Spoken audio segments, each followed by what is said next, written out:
আবার সেই একই মিস্টেক আজকে করলেন আমাদের স্বরাষ্ট্রমন্ত্রী অমিত শাহ।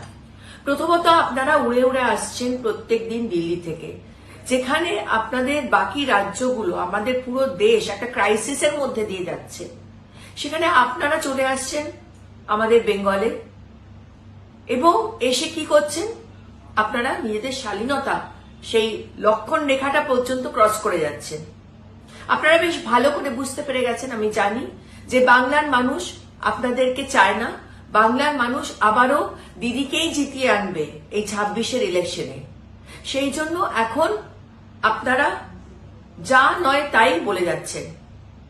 2021-এ নরেন্দ্র মোদী এসে দিদি বলে দিদিকে টিটকারি কেটেছিল, তার রেজাল্ট আপনারা পেয়েছিলেন।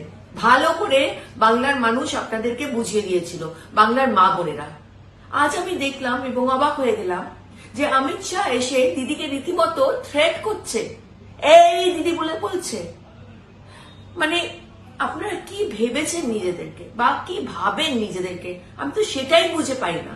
এদিকে নারী শক্তি, নারী সম্মান এত কথা বলেন, আর ওদিকে আমাদের বাংলাতে এসে আমাদের বঙ্গজননী, আমাদের দিদি, আমাদের বেঙ্গল টাইগ্রেস, আমাদের বাংলার মহিলা মুখ্যমন্ত্রী, আমাদের মাননীয় মুখ্যমন্ত্রীকে আপনি এসে আপনার সভাতে থ্রেট করছেন, এই দিদি বলে ডাকছেন।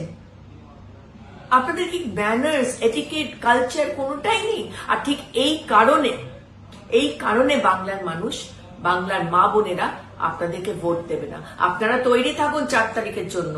23শে এপ্রিল আর 29শে এপ্রিল বাংলার মা বোনেরা এই দিদি বলে থ্রেট করেছেন না দিদিকে, এবার দেখে নেবেন বাংলার মা বোনেরা আপনাদেরকে কিরকম নাজে হাল করে। ইভিএম মেশিনে বুঝিয়ে দেবে 23শে এপ্রিল, 29শে এপ্রিল, যে তারা দিদিকে নয়নের মনির মতো ট্রিট করে। শুধু তাই না, দিদিকে কতটা ভালোবাসে। দিদি আমাদের নয়নের মণি। আর আজকে আপনারা, বিশেষ করে অমিত শাহ, আপনি দিদিকে না, আপনি আমাদের বাংলার মা মাটি মানুষকে, বাংলার মাদের বোনেদেরকে থ্রেট করেছেন।